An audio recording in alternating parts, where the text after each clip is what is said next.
Support for this podcast comes from the patrons at patreon.com/FML FPL.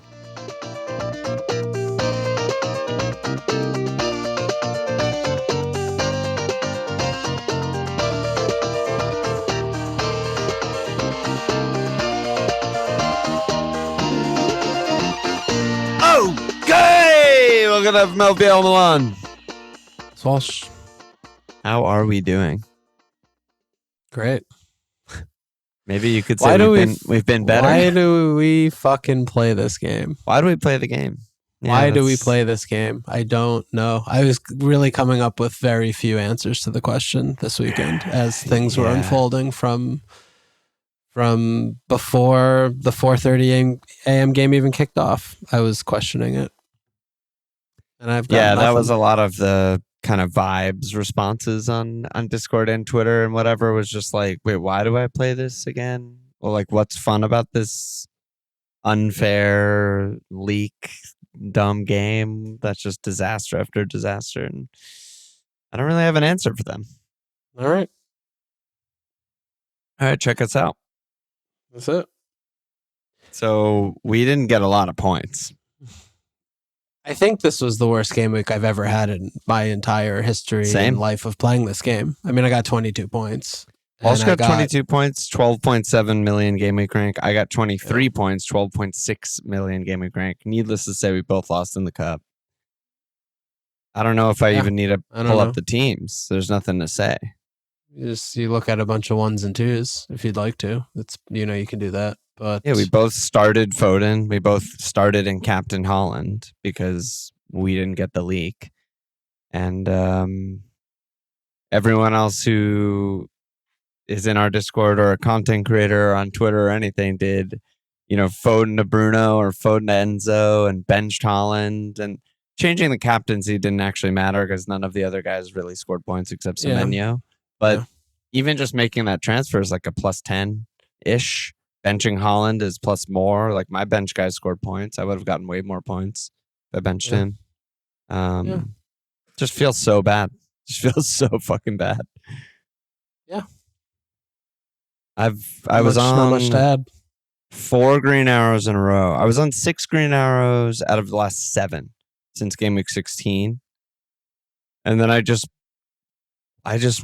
I took 3 steps forward, 20, 21, 22. I went from 1.8 million to 1.2 million. And then boom, right back to 1.8 million after 1 week. That's just fucking my legs chopped from under me. Very bad. It's brutality. It's just brutality. No other way you can look at this realistically. Yeah. And any leak thoughts? I mean, I'm not going to rant and rave. I know. What can we even say? Yeah, there's not much to say. I mean, I'm obviously one of the most unplugged people you will meet in your life. And, Discord gives me my plugging in. And, people can be laughing at us and say, oh, there were rumors of no Haaland all week. There's rumors of fucking everything all week, every week about every team.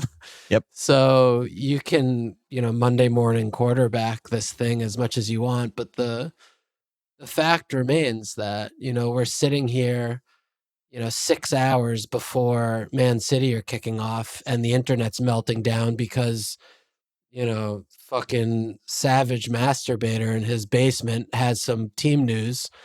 And no one knows who these people are, and they have to. They pay them for team news. Yep. Yeah, they pay 4 people removed for someone who's a bird watcher to go somewhere with binoculars and tell them who's doing whatever the fuck. Who has a penny on or not? Yeah, and then the whole internet melts down. I mean, I'm just obviously I'm not waking up at 2 a.m. to see if there's going to be a leak for a game that's happening in 8 hours. I'm just not doing that. I mean, the other thing that's with the happened. leak, because I was thinking about I guess I could have set an alarm, opened my eyes, checked my phone, but it doesn't work like that. The leak was 5 minutes before the deadline. I would have had to set my alarm for 5:51 a.m., woken up, immediately seen the right post or follow the live YouTuber who said it or however the fuck people get their information. I didn't even consider these moves. Obviously, neither of us did. So I would have had to panic on the spot, bench, make a transfer, maybe make a double move, whatever. It's just like, yeah, I'm not participating in that. I refuse to. And yeah, a lot of people are saying like, well, we saw it coming. They haven't been playing well, and he's been exhausted. And Pep says, and I always use the example of like, yeah, he was exhausted before he started against Exeter, and he was exhausted before he played 90 against Bodo Glimt. 2 games that they did not need him. I think it's more of just, and you obviously these people, if you're listening to an FPL podcast, you obviously care more than the average person that's playing this game about the game. For sure. And I guess, there's still a delta though between, it's like people sit there having a live stream of them looking at a website. Just refreshing Twitter, basically. Yeah, well, that's part, but just like just the concept of a live stream before the deadline hits to see like, is this person going to click 2 buttons to push make transfers to like then lean back in their chair and be like, okay, I did it. I did this guy out for that guy. And like, look, you enjoy that, enjoy it. If that's the why get after it. Yeah. It's not why we play. No. We're not looking at like this is the moves. Okay, when's the deadline? What leaks could happen? Like who do I have to follow on the internet to find out if this person may or may not start or may not bench? And it's just coming to the realization, in totality that this is going to happen again. It's happened before, and it's happened before. Yeah. Yeah. It's happened not to this extent, I think, of carnage. Well, also because they weren't even the early kickoff. That's another side. Like if they were the early kickoff, I might have set my alarm because I'm like, you're asking. I will probably get a leak. Like I feel like 90% of the time I'm getting that leak. Yeah. But they're the fucking 10 a.m. game. They're not even. Yeah, and that's the thing, right? I mean, with the early kickoff with City, we have previous where this is a thing that has happened in the past and is very likely to happen again in the future, but not when the game is not the first one, first and foremost. But even all told, it's just, these kind of things happen and you just, I don't know, we're not in the right time zone. We're playing a different level of competition, different kind of game. Yeah. You get fucked sometimes, and this was once again a time to get fucked. And listen, to be honest, none of the other captains scored, or it would have been way worse. We're bad. We did horribly, one of our worst ever game weeks in our lives, and it could have been twice as bad if like Saka got an 8-pointer, or who else did people captain? A Thiago or Ekitike or Verts or whatever. That would have been way, way, way worse. And also, there was a chance that Haaland subbed on and fucking braced because Wolves were just open and, I don't know what they were doing. They were at a circus show, and everyone would have been like, oh my God, you guys are so lucky. And it's like, whatever, dude. Instead he subbed on and did literally nothing, but that's besides the point. But it's the game. I mean, there's so many different points to feel bad, and this was just another one. I know you brought that up last week of just how bad it feels like when the forward is against the defender, like, and how many times the game makes you feel bad for really reasons that it doesn't have to. And then this happens the next week, and it's like, man, the whole weekend just felt so bad and unfair. And I don't even know. I mean, they don't care, but just to philosophically debate, like, I don't even know if changing the deadline to the kickoff of the first game is like, it wouldn't help. It wouldn't help. Like, it would just kick the can down the road, and then it would just be talking about the third game of the day. Like, are we going to get a leak? Exactly what I was going to say, right? So the deadline would be 7:25 a.m. That's how it would work in American sports. And then if City play, you're such an East Coast time. Yeah, my time. What am I going to say? The fucking 11:55 a.m. UK time, GMT or whatever. And then the late game would just then be City sometimes, and then the same exact thing would happen. There'd be a late leak for City and whatever. I mean, I guess it would be like more easy for us to get the news, but I don't fucking want to do that. Yeah, I don't. Well, it's also, I don't want to play that game. Yeah, I mean, it reminds me a little bit of like, I mean, I haven't played fantasy football in a long time, NFL, but I mean, they just have rolling deadlines up until kickoff. Rolling deadlines. Yeah. And like the level of engagement, look, it's 1 day a week, so it's not that hard with NFL. You just have to check it a couple times, whatever. But well, I guess also they like have to tell the truth in press conferences, which is a big factor difference in NFL. But I mean, maybe if they had a rolling deadline, so you can make, subs up until the kickoff, so you have essentially every game time is a deadline. They'd have to do something like that. I don't know. Or, I mean, I don't think they'll ever do this. Or they would have to move the deadline way earlier, like the day before. If you think they could code this fucking no way backward ass website to make any type of more updates, you live on another planet. There's no shot they're doing any of this. They can't do it. Yeah. They have 3 monkeys, in a closet, like drooling, trying to code this website. There's no way they can do any of this shit. So yep, that's it. Yep, that's it. Okay, let's move on. We have no league updates game today.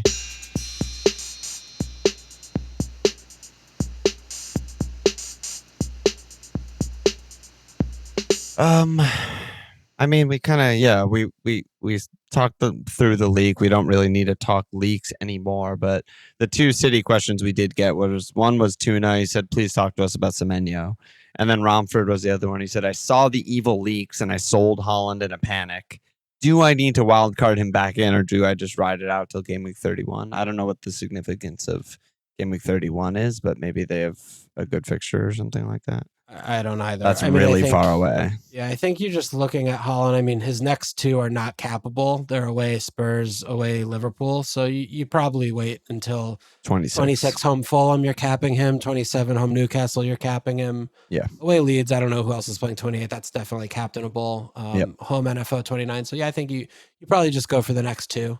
Yep. And then get him back in for 26 is the easy one. Yeah, I agree. What about Semenyo? I mean, are we to believe that he's nailed, or is this just another, dildo and Pep Roulette's game that's going to end up my ass if someone were to bring in Semenyo, who's ineligible to play Champions League, even though there's probably only 1 Champions League game left, right? I think he's eligible for that one, right? People are saying. For Champions League? Or for the group stage? Is it it's just group stage? It's still group stage, right? Yeah. Because the knockouts don't start for February or something, or March maybe. February is in 5 days. Oh wait, but yep. Yeah, it is February. Basically, I forgot. It sounds far away in my head. I'm February. Forget about it. It's like 4 days away. But yeah, like. Maybe he's nailed. He's obviously playing very, very well. And he's obviously a very, very fit boy. He's literally played 90 minutes in every game all season for both teams. I just think the fact that he's like in form and very fit and playing well, it's hard to imagine a world where Pep is just like dropping him randomly, because especially he's not going to be playing the midweek game. But then it's like, are you bringing him in for these 2 meh fixtures at Spurs, at Liverpool, where then it opens up again and everyone's kind of just playing 1 game a week for a while until Champions League knockouts? Like, what are you thinking about Semenyo? Well, I mean, yes and no. There is a short week. There's midweek 26. So it's like there's midweek Saturday, basically, for everyone between 25, 26, 27. So there's we're still pile-upping there. We're always piling. I mean, yeah. And then we get into the knockout stage, and then we get into, late Feb, and then March comes. So I still feel like, like you're saying, like you're just looking at this player and the way he's playing. When you comparatively stack him against the amount of minutes that are in the other legs of the other Man City players, I mean, he's coming from Bournemouth. They don't play games. They play 1 game a week. So, he looks fit. So he's probably going to be ridden hard by Pep for the duration, for at least the immediate term. And he is a really flexible player. So, you can put him kind of anywhere, left, right, whatever. He's definitely the second best attacker for them easily right now, I think you can safely say. Yeah. And, I'm honestly like more concerned about, I didn't like how wide he was playing when Haaland was in 2 games ago. obviously Haaland's out. He's just taking up central positions at will. It's not even a question, but the team is not functioning. I mean, the team is still not functioning really at all. And I don't have a lot of faith. You didn't like the Wolves performance? Not really. I mean, I didn't I thought really. They were like pretty good, and then they kind of took their foot off the gas. Like nothing special, but like good, solid. Yeah, Had a couple of good chances. Yeah. Yeah, I mean, I was more unimpressed by Wolves of, looking at how they've been playing lately. And they seemed like they were like, oh, yeah, this is way too big of an event or an ass too far. Yeah. But I mean, without Haaland, they changed everything. But I don't think there's very much to draw from it, honestly, because, without Haaland, the team is just, it's like comparing apples. Yeah, it's like comparing apples to bananas. So I'm not like, oh, yeah, like, wow, they dropped Foden and Haaland and were playing with like a quasi-rotated team, and they blew them away, and now they're going to come back in, and it's going to be like this machine is purring again. I don't know. I'm still just like, oh yeah, at Spurs, like they could just kind of struggle like they do generally when they play Spurs. Like I just don't know what to make of what their performances are going to look like moving forward. They're really. I mean, every team in the league is really inconsistent. I think we can safely say that at this point, and they are absolutely one of them. Where like really every result is like possible at any time. But yeah, I mean, I agree with you with Semenyo and being the second best attacker for FPL's sake on the team. I mean, at this point, I wouldn't consider, like, if you're buying a midfielder, I would not consider Foden or Turkey, really. No. Semenyo's easily ahead of them. Like, not even really close. Not close. Yeah. So that's kind of the state of them. Yeah, it changed fast, but that's what's going on. It's crazy that they just brought this guy in who's having his like huge season, and he just continues. He just has a goal like every other game, and no problem. No regression, no backup. No problem. Yeah, no problem. Yeah. Let's talk about the other Manchester team. Obviously, Resurgence beat City, beat Arsenal. Booth, I think, had a good question here, which is very relevant, obviously, with their fixture run. He said, United with a good fixture run, is that necessarily a good thing? Because we're sitting here, they did these two good performances with like false nine, pace on the counter, so much space in both games. I mean, they were getting 2v1s and 1v1s before Zubimendi assisted Boomo, and it was just so open. And now we're going to see them against Fulham, Spurs, West Ham, Everton, Palace, teams that are mostly going to sit deep and mostly not stretch at all. How are you interpreting? I mean, obviously, Bruno's like a separate thing. Bruno's like should be auto in every team. He's the best midfielder pick in the game, easily. But how are you kind of expecting them to line up and evaluating their picks and stuff like that? Yeah, I mean, I don't think Boomo is going to be playing striker. Like I don't. Yeah, we talked about that last week. Yeah, I get people saying like, oh no, you get Ahmad in the team and it's like it lets you.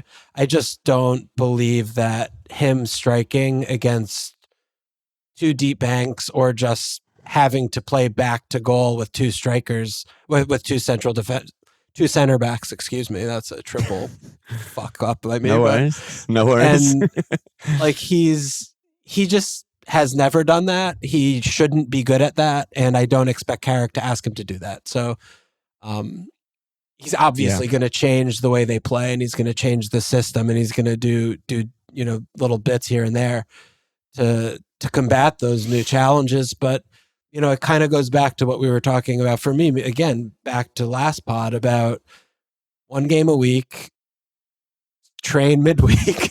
Play your good guys. Train midweek. Profit. I mean, I was so high on Man United taking a step forward in the preseason, and I was in, I guess, too much denial about how stupid and bad the little Portuguese manager guy was and still is, even though he's unemployed, he's still bad. He countered every good thing we said about Man United, basically. He figured out how to do that, and he did it fairly successfully. I mean, they were still top half, they're not like... Yeah, no. But like I look at this team and you're telling me these list of fixtures that they have to come, and they have a better player in at least 7 of the 11 positions than their opposition every single game. They have a bench. They have like internationals everywhere, and they should just win these games.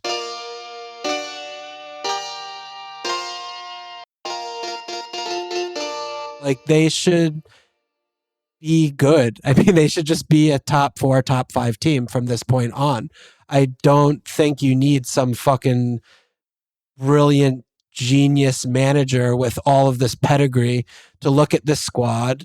You know, I mean, even just like someone like Mount, like, could you imagine just calling on Mount for a half an hour? Like, throw him on 60 to 100, like for 40 minutes. Like, the quality that's incredible. is, like, it's ridiculous. You know, I mean, just, you know, they have players, like, they have players everywhere. Their subs that are like, offer... Cunha and Mount are like the first 2 guys off the bench, and not to mention like Sesko and Yoro. You know, it's like, or even like they're fucking 70 million pound players who are good and young. So, you know, I'm really not put off by any of this. Like, I just think that they're really good and they're going to score goals and they're going to win games, and I like the picks up and down.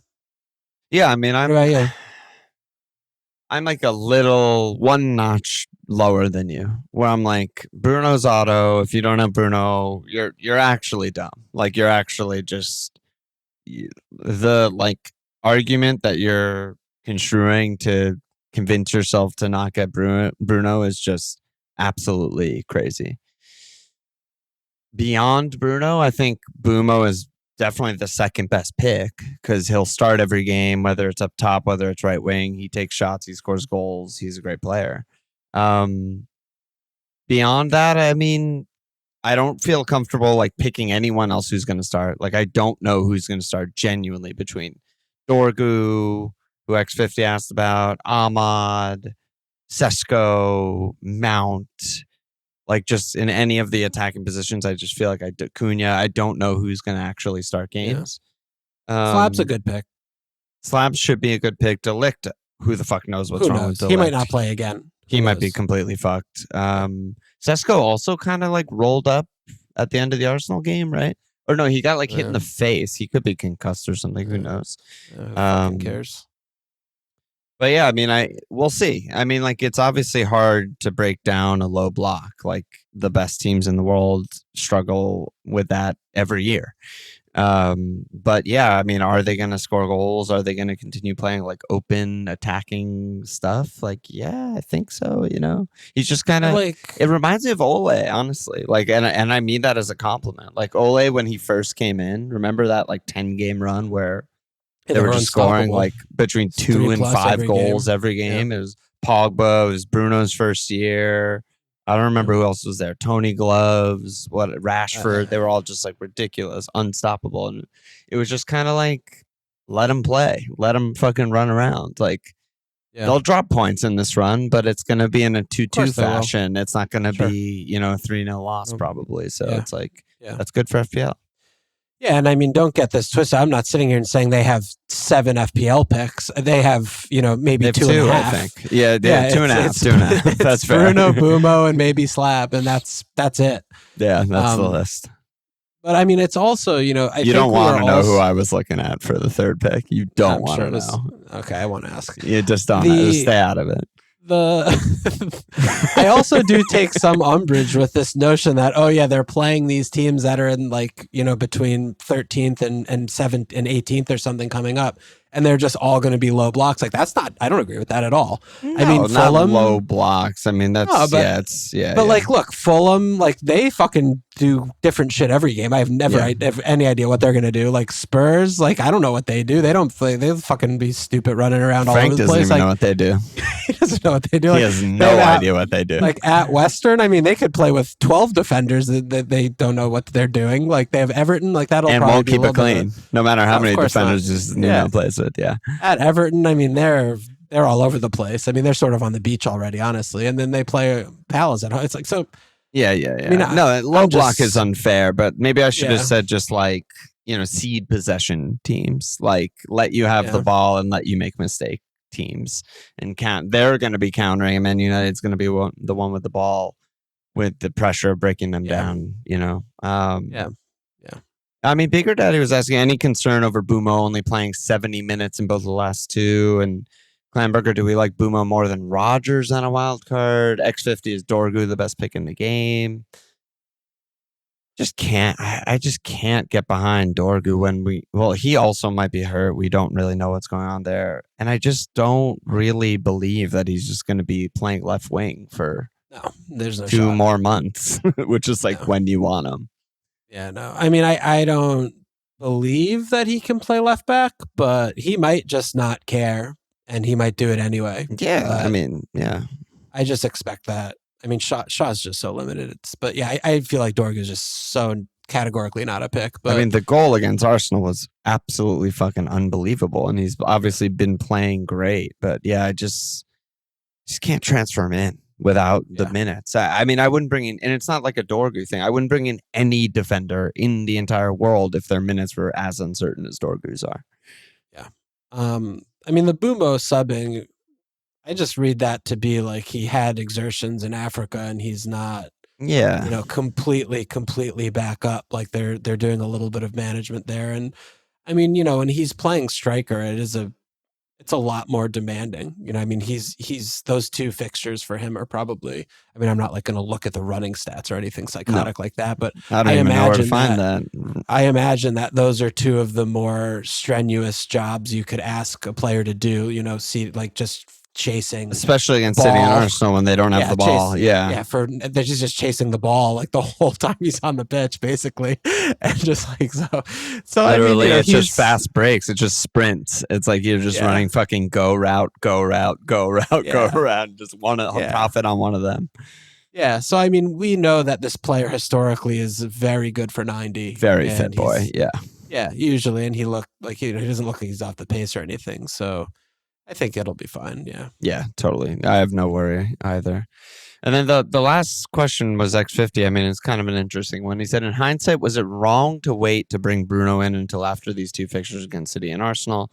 Are there any lessons to take from this, for example, that fixtures aren't as important as we might think? So obviously he got an assist in both. Everyone's bringing him in as they should. Price is up, a 10-pointer and a 5-pointer in the 2 games. Anything to learn there? I mean, no one was sitting there, before the City game saying like, holy shit, this fixture is so hard. That wasn't happening. I think it was just more glossed over because at Arsenal was after it. So, that's sort of how I was seeing it. Like if it was at Arsenal, home City, I mean, getting him in home City would be, and then the run would be like, oh yeah, that's fine. Yeah. You cannot. I mean, they said this was the first time Arsenal gave up 3 goals in like 3 years, I think, in the league. Oh, really? I didn't see that. Like, I think it was like multiple years since they gave up more than 2 goals in the league. That's amazing. I mean, the goals they gave up were also ridiculous. They were, they assisted some. They were 2 worldies. They assisted 1. They were 2 worldies. It's like you can't sit and second guess, not getting someone when they're playing at Arsenal like that. I just don't know what you're doing. I mean, there's process and then there's result, and it's just a nonsense. I mean, getting 10 against City's DEFCONs against Babs is assists. It's one of those. Yeah. But no, I mean, if I was given this question or decision to make again, I would do the same thing every single time. I would not get him for those 2 games. And like, we have to be clear here that doing the same thing every time is saving our transfers. That's what we did. I think you can learn a lesson if you took a short-term punt. Say a lot of people were on like 1 free or 2 free, and you were like, oh, I'll just get this guy for 2, and then I'm going to get Bruno. And our advice in the live stream would have been, just get Bruno. Like, Bruno's good. Which he could turn any game.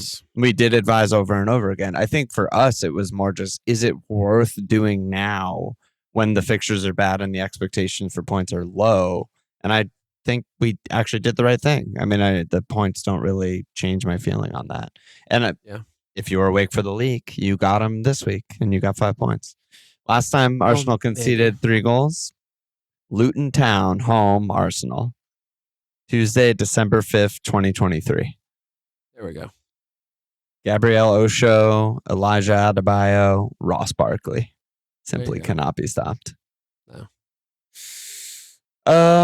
We only got the one Arsenal question from Bigger Daddy. He said, what are your thoughts on Rice? I know you've not been sold on the pick. Feels like the rate of returns is really reduced. The last 10 have been pretty uninspiring. Midfield spots are very in demand. The larger question might be, are triple Arsenal essential anymore? I mean, I cannot imagine not having 3 Arsenal defenders for any game week for the rest of the year in my team. Like, I don't really know. I mean, maybe if they're just completely beached on like game week 35, I could go have some fun somewhere else. Yeah. Yeah, because the league's done and everything's finished. But like, I just think it's just still so obvious that, you're supposed to have 3 Arsenal defenders. They're just the best defense in the league, and defensive spots are not hard to come by. It's a fucking nightmare. So that's the answer for me. I mean, yeah, I don't know. I mean, I've been saying this for what, fucking 2, yeah, 3 no, months? I mean, that is, I agree, the answer. I mean, like, as a Saka owner, when I was clicking buttons, Rice was just not on my list. And, everyone called us fucking idiots weeks and weeks and weeks. But And we are. we are in many ways. But, like, Declan Rice is maybe not one of them.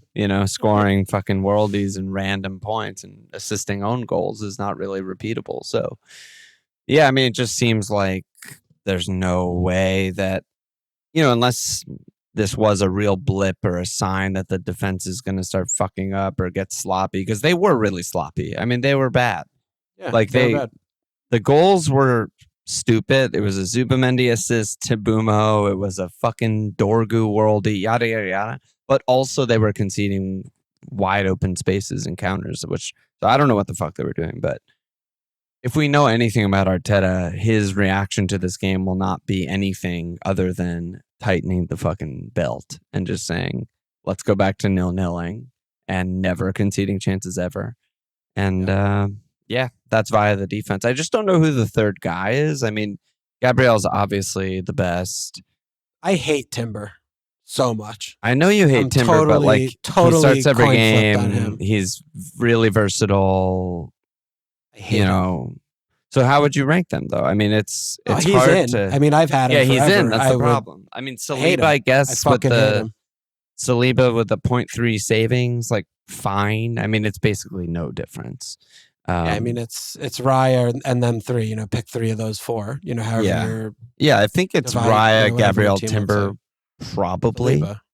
Yeah, and then I think I mean my rankings. I think Saliba's probably next. Yeah. But that's only because Timber has some attacking returns. He occasionally. I mean, I actually thought he should have got the assist on the own goal. Like, every replay they showed, I'm like, he's swinging at the ball, hitting his foot, hitting a little bit of the ball. Like, it's not. I don't know. But he didn't hit the ball. Crazy.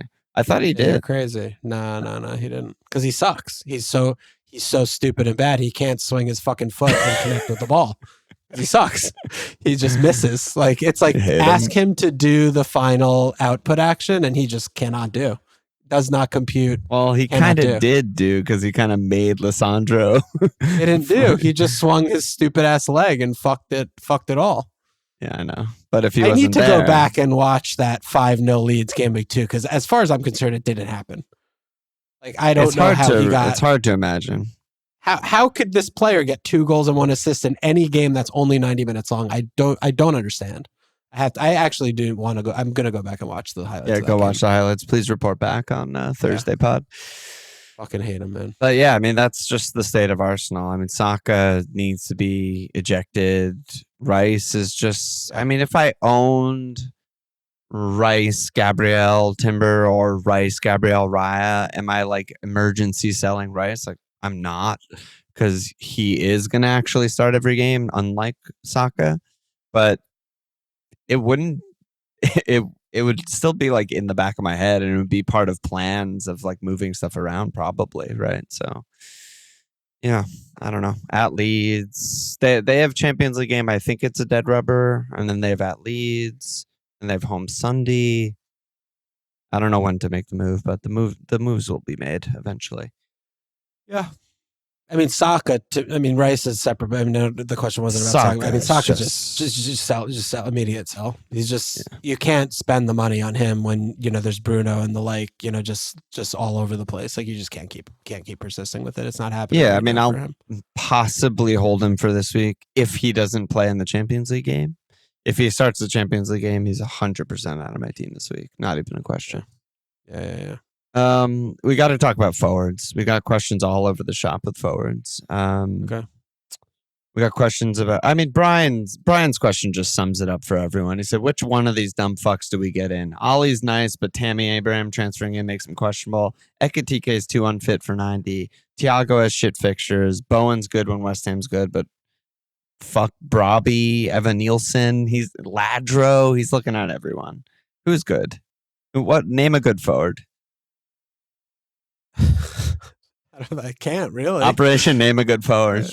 Yeah. They really do all have warts of all sizes and colors and shapes. I'm still just, I've made my concession and commitment to Thiago. I'm just not going to do the thing I would have done in years past and like try and snap him and avoid point hauls. So I'm just keeping him as that's the right answer, I think. I don't know if this is right or wrong. I don't feel comfortable saying one way or the other, but I think as horrific as he looked against NFL, horrific Brenham looked against NFL, I'm just going to close my eyes and blindly hodl there. Haaland speaks for himself. It's just, he's obviously going through a dip and it's not going to last forever. I am still very, very bullish on Ekitike. I mean, I might sound like an actual insane lunatic raving mad, but I just don't accept that Slot can really play games without him anymore. It is, I mean, he might already be a dead man walking, and we might already be looking at a lame duck, and I believe that to be the case. I don't know how public or private that is. Like, I would be astonished if he's managing this team Gameweek 1 next year. I don't think he should be. And also, whenever Ekitike is not starting striker, they do not function at all. At all. They just not at all.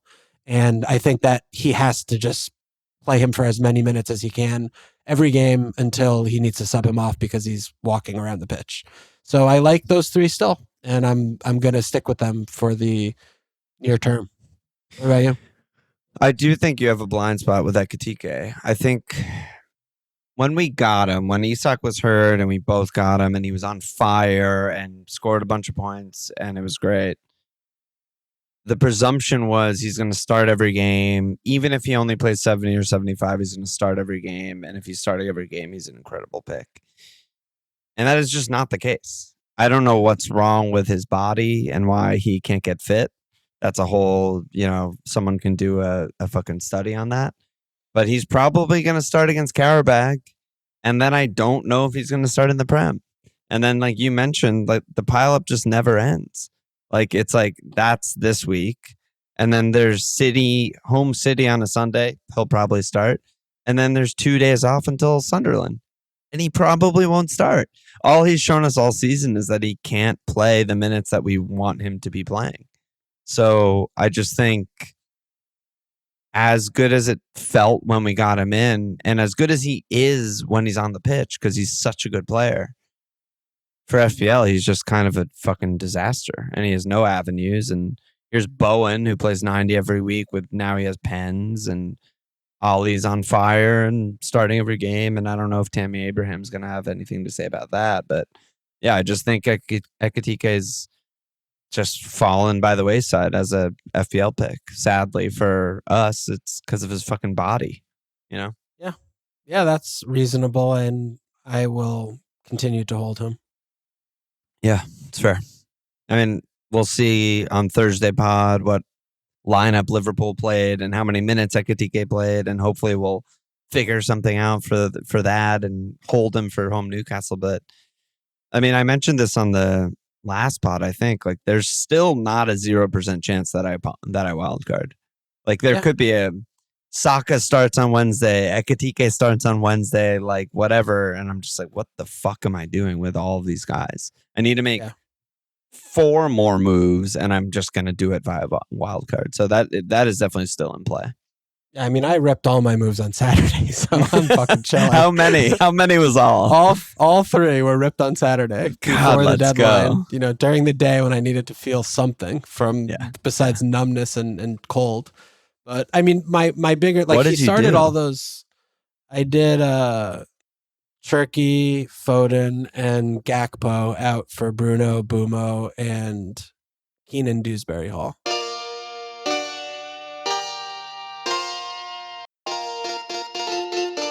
Let's fucking go. Yeah. I also ripped 2 of my 3 moves on Saturday, so we're lockstep. We're still. But you still have Saka. Friends. You still have Saka. Yeah, I still have Saka. The Saka to Boomo being the maybe 3rd part of my triple move is pending. But yeah, I also brought in Bruno for Foden. Yeah. I mean, Ekitike was starting all those games before he got the load management or whatever the fuck load. an air quote injury. The fucking load. And then, he missed a couple games, and then he played 90 against Burnley, and then he just got 30 for Bournemouth. So, I mean, obviously this young 23-year-old is not a fitness monster, and he needs to be managed. That's like clear. He's 43, which I don't know, will never get.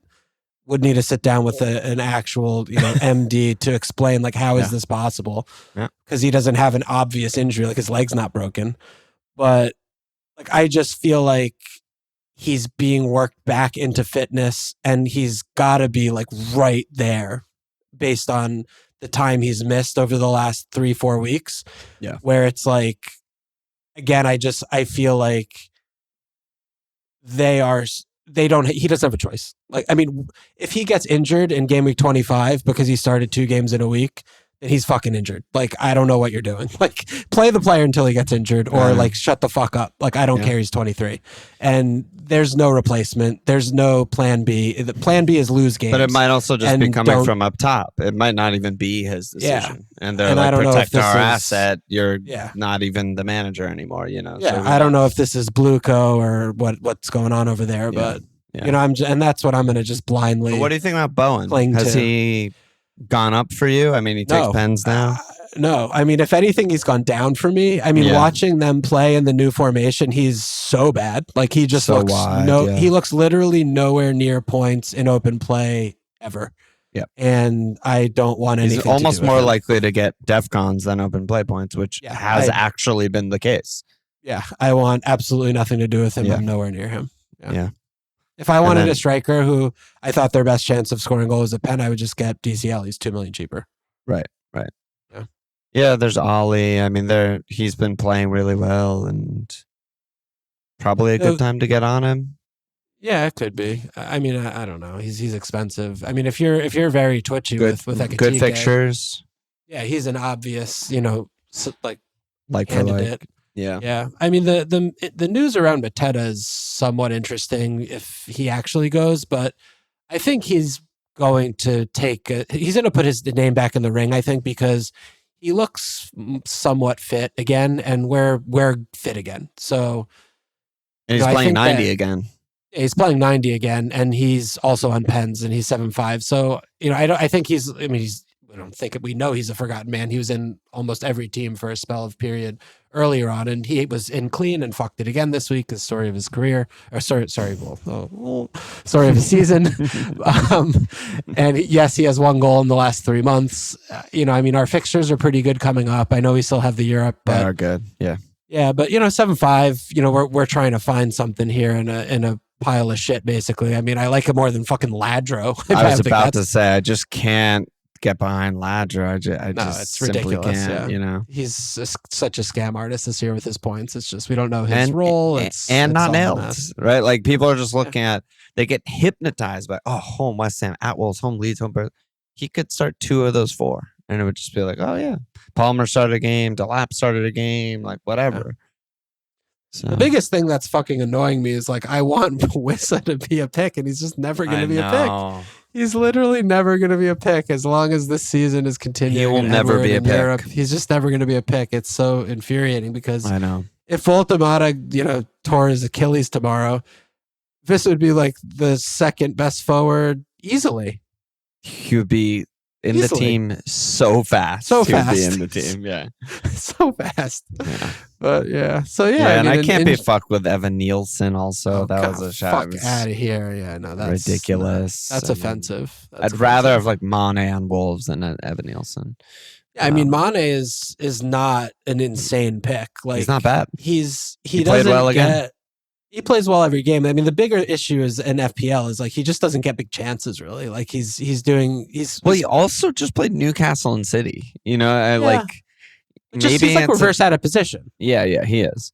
But like Bournemouth, Chelsea, you know, maybe he'll get some more space. He'll get in the zones, but yeah. Yeah. I mean, I certainly like him more than Krupi. I don't think that's really a conversation. But like if you're going for a 4-5 forward, if he enables you to get, you know, the extra premium guy or the extra thing, like give me 3 million savings to get Mane from like any of these guys. Seriously. If it's good, you know, I'm like, I'm fine with that. You know, I don't expect the moon. Yeah. I mean, he could probably be maybe like a 1 in 3 Mane potentially. Yeah. I mean, and you know, if you're doing that, you're fine, right? And like, I'm not even the biggest Rodgers guy, but if like going down to Mane enables you to go like your 5th mid up to Rodgers, like, yeah, Rodgers is better than like almost all those guys we just listed. He's just better. It's so funny, Rodgers, man. And he just like does a back pass. That assist was fucking ridiculous. I was watching the game. I was like, of fucking course, of fucking course, it's Rodgers. Like, doesn't do anything. Does a back pass. Gets Def Cons like after everyone's like, oh, sell Rodgers, like, and he just fucking hauls 8, and you're just like. 2-pointer against Everton. He has the most shots in one game in his career. Most big chances in one game in his career also. 2-pointer. Then, side pass assist in a game where Newcastle does nothing. Probably should have won. I don't know. Newcastle got a million big chances. And like, does nothing the whole game and gets 8. And you're just like, why do I... Like, it's back to like, if you have him, just don't even contemplate. Just keep him. Just hold him forever. Don't watch. Hold him. The points are going to come. Yeah, don't watch Hodl. Same with Harry Wilson. How about the Harry Wilson free kick at the death? At the death. It's just unbelievable how he keeps doing it. I mean, he just keeps doing it. I don't know. Where is Harry Wilson? He won't turn into him. He's won't evolve. Trying. He really had, like, he tried hard. He tried really hard in this game. He did. He actually did nothing. Actually succeeded in the Leeds game. Did pretty much nothing. But yeah. It's his year, really. It just is his year. Yeah, it's his year. Good for him. Yeah. What else should we talk about? I mean, I don't want to talk about, but I will mention the Enzo pen and how. Oh my God! Fuck off. That sent me to a different place on Sunday. Like that's what this weekend was like. It kept being things that I just couldn't process. Yep. After another. Yep. From the leak to, fucking the Man City thing happening. The leak, Liverpool, no Ekitike. All my Liverpool players getting 0 points, and then rolling to Sunday like Thiago they just aren't playing. The pen, that was ridiculous. And then the pen that was equivalently an accidental handball in the same game for us that was not given. The Arsenal conceding 1 million goals to a non-Rob Ebert's team. I was like, well, what's going on here? What's happening? What's the point of it all? Yeah. What is the point of it all? That pen was a big sender. I mean, they're all cherry on top. Like, even though Bruno only got 5 points, and even though we both own him already, just the fact that like everyone did Foden to either Bruno or Enzo. And Bruno assists a Dorgu Worldie, and Enzo gets a pen that's never a pen, 10-pointer or whatever he got. It's just like, it has to be that week. Like, it's so fucking annoying. Yeah. That was the week. Yeah. It was. The week that was. The week that was. We got some other questions. I could just rally through some of these.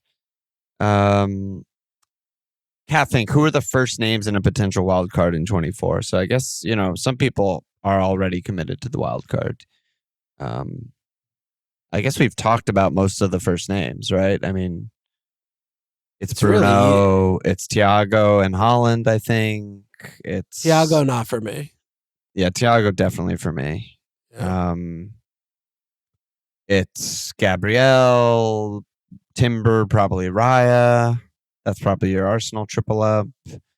What other midfielders are you putting in? I mean, I don't know how much this I think costs. Wirtz is immediate. Verts and Boomo are probably in there. Yeah. I would just put triple Arsenal D, Boomo, Wirtz, Bruno, Haaland in, and then that's your base. And then you play. Yeah, I mean, money will inevitably get tight because that's a lot of cash. Yeah, but like, there are plenty of good teams that are just starting Elliot and Anderson every week, and he gets them 4 or 5 points, and that's fucking great. Yeah, it's pretty good. So I don't know what to do with all these defensive mids that get DEFCONs every week, but starting one every week seems totally fine because 5 points a week is one of the best players in the game, and 4 points a week is fine. And they're getting somewhere in that range most weeks. Yeah. So, I mean, you could do that. But I think, I mean, just from the standpoint of like what to build around, I think that would be my starting point. And then it comes to, I think you're still supposed to be in 3 defenders. And then you just have to figure out like who are the extra 2 attackers or whatever the number is of how many more you need, 2 or 3 attackers. And that's it, probably. Yeah. Something like that. That's probably close. Viking, which of Saka and Foden are the most immediate sells to get Bruno? And if I have both, do I just also sell the second guy for Verts or a different mid? Yeah, I wouldn't hold either. Yeah. If you have freeze to use, I don't really see the point of holding either. There's I playing think that's well right. and bad. Yeah. Thiller, best keeper for the remainder of the season. Other than Raya, maybe, because he's probably tripled up, I assume. I mean, it's probably the one that has the most points through 24 game weeks, right? 23 game weeks. It's Fuckford, like as it always is and always will be. Yeah, Pickford's a good pick. Yeah. I mean, he's 5'6", like he's just so safe. Points. Yeah, he just does everything. Yeah. He gets bonus points like no other keeper. Like he's just a scam. He's a scam artist. I think he's another good one. Yeah. Tavernier from Jonathan. Tavernier to E. Anderson or Ndai or someone else 6'2" or less. I guess the aforementioned cheap mids. I mean, do you find there to be like a standout one? Because when I think about this spot, Elliot Anderson obviously has been discussed since fucking August, but they're all kind of like the same to me. There's like no open play potential. I mean, you got KDH because that's all you could afford, but he's good too. I'm like, I can name 10 of these guys that are equally fine and pretty good on DEFCONs and barely attack. Yeah, I mean, I don't feel strongly about KDH at all. And I haven't owned him this year yet. And I know he was, farming points for a little while, for a month and a half or so back then. I mean, he was literally, I could only afford, and the price changes were going to price me out. So I went there. I do think he's like a fine pick. I mean, he does a little bit of everything, and he does actually have open play threat. Without Jack, it's not my favorite thing. Like, it just makes them easier to defend. But, a lot goes through him. So he's a good pick. I mean, he's a really good player. Yeah, he's a good player. I mean, I don't really like Lafie. Like, he just seems like he misses every penny he takes anyway, and he doesn't have a lot of open play stuff going. I mean, I was talking, and I like if I was in a different mental place, I might have done this, but I am really, really impressed by Grob. Like, incredibly. You think he'll keep starting every game though? That's what I'd be worried about.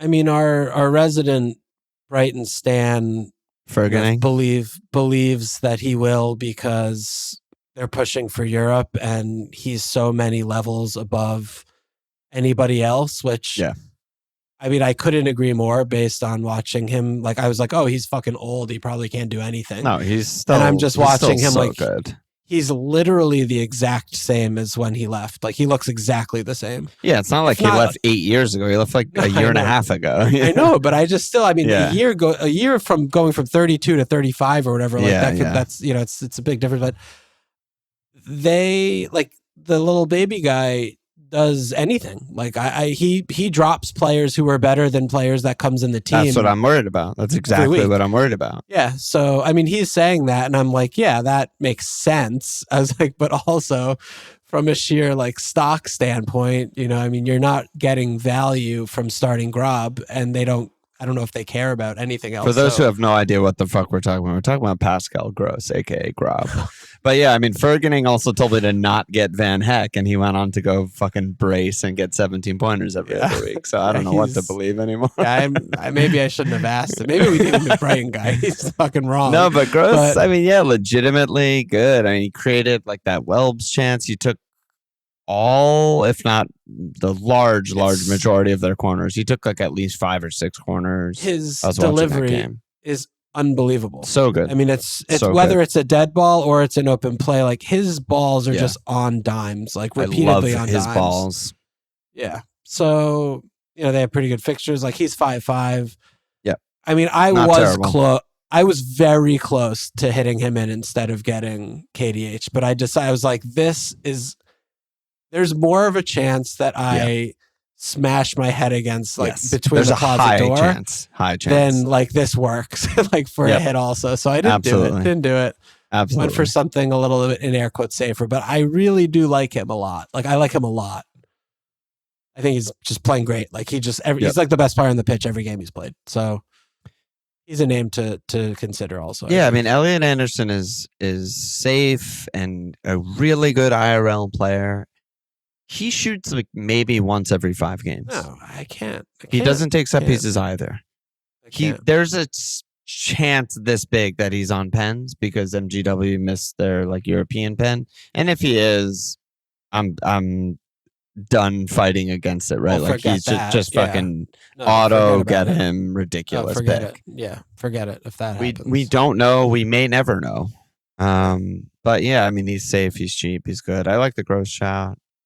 Yeah. I mean, Casemiro was the guy that I was not telling you that I was considering before. Oh, God. Yeah, I'm glad we don't have to touch on that. But, I mean, the thing with Anderson... He's actually good. He's actually good. He's like just another guy in this mix. Exact same price, but he's actually a good pick, I think. Is he DEFCON? I feel like he doesn't move enough to DEFCON. That's why. Okay. DEFCON's a lot.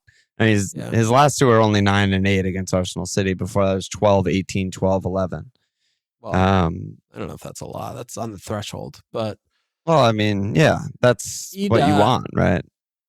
Well, no, you want what EDOT does, which is 14, 15, 22, again. 13. Like, you want that. You don't want like that, 12, 11. Casemiro actually has attacking stuff. Like he... Oh, yeah, he heads one in once in a while. He's really good on a broken set. He's good on a broken set piece in the mix in the scrum. And they're a good set piece team this year, and so I feel like there's actually like... And obviously, there's no competition for his position. Like, Carrick came in, took one look at Ugarte and said, what about that guy Mainu who used to be good? And Mainu drove back and said, yeah, I'm down. I'm ready. I'll play. I'll play. The thing with Anderson that is the EDOT that's so difficult for me to wrap my head around is like, we see him getting basically 4 every game, right? He's just shitting out 4 points. It's like... we're not picking the play. You could pick him for the whole season, right? Sure. Like, yes, he's gonna, you put him in at 5 million or whatever it was. You hold him all season, like he gets those amount of points, but that's not really like what we do here when we play this game. Yeah, but like if he's getting 4 on average, it could be. But if he's getting like 4 on average, touch him, not touch your keeper, not touch your 5th mid, whatever, and make transfers everywhere else. Yeah, you could. If you're getting him, stacking him against like Grob, for 7 or 8 game weeks, Grob needs to basically get 3 attacking returns in that time, and he's just going to get more points. And if he doesn't, then he's not. And I like playing more when I'm just getting guys who I'm like, it's certainly maybe more I'll score. fun to watch, and you like them. And I mean, there's also a chance Grob gets some DEFCONs. I mean, he's hit 9 a couple times, which means a couple more loose balls fall his way. He gets it, but I hear you. Grob's also incredible penalty taker.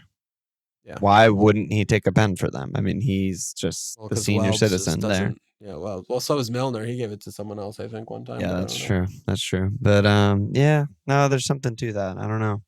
This will be a study. Well, this will be a big like postmortem, just studying these DMs and like what was actually the right thing was to get these 4 guys and just start Stack and Elliot Anderson every week, who just get 4.5 points per game at the end of the season or something. Like Sure. That might have been right, and I'm still not going to do it. But, I mean, we scored 22 and 23 points this week. 4 points would have been a 20% increase. I fucking jerked to 4 points. But it's also like, look at Elliot Anderson, right? He started the year off at 5.5. He's been getting plenty of helium. And everyone's like, oh, he's the best pick I don't have, or people that have him like, oh, he's so fucking amazing.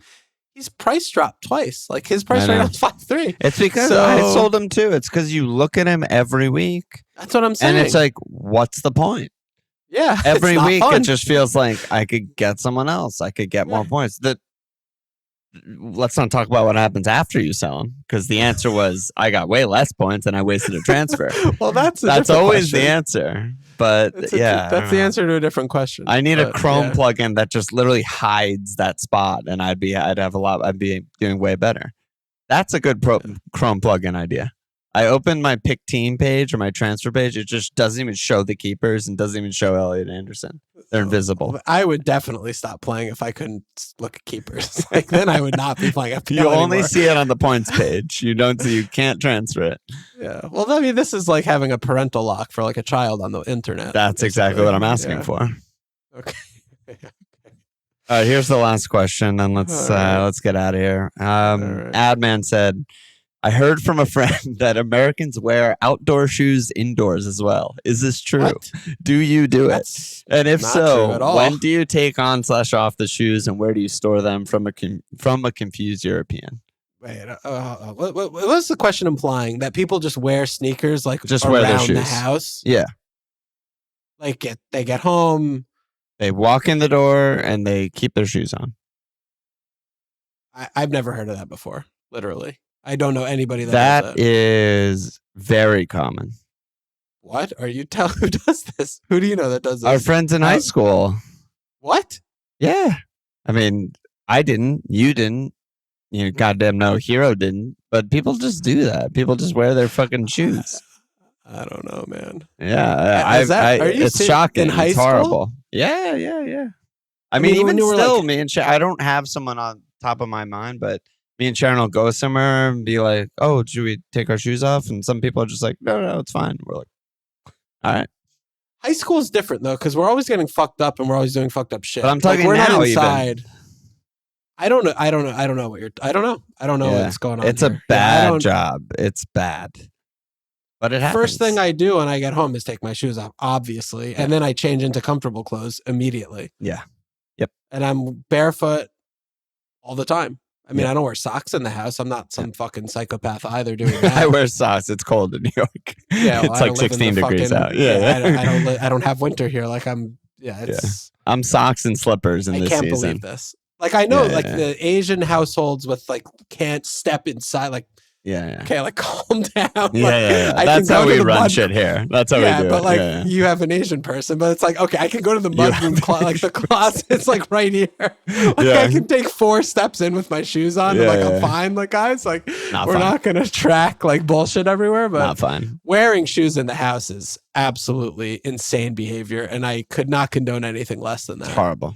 It's horrible. It's just ridiculous. I'm actually scared of the live stream on Friday because I think some people are gonna be like, yeah, I'm wearing my shoes. What's the problem? Yeah, I don't care for that.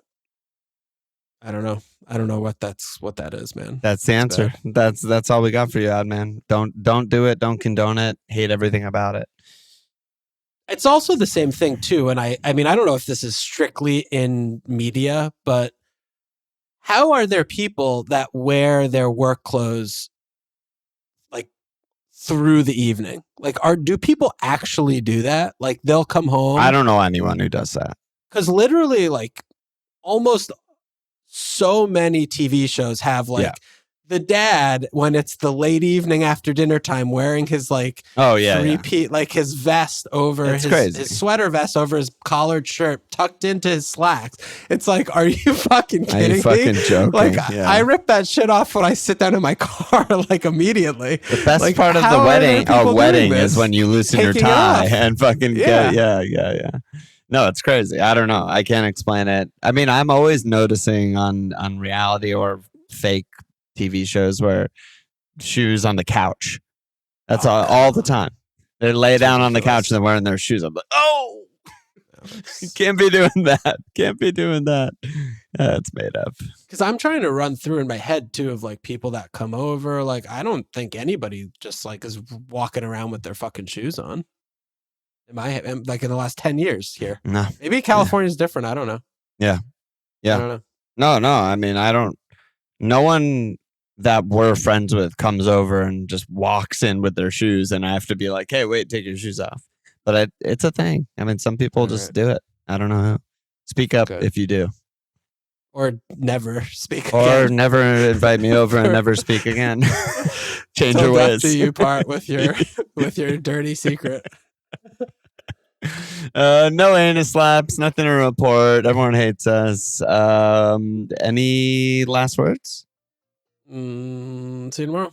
See you tomorrow. Check us out at FMLFPL.com. Follow us on Twitter at FMLFPL. Sports Patreon.com/FML. Subscribe, rate, review.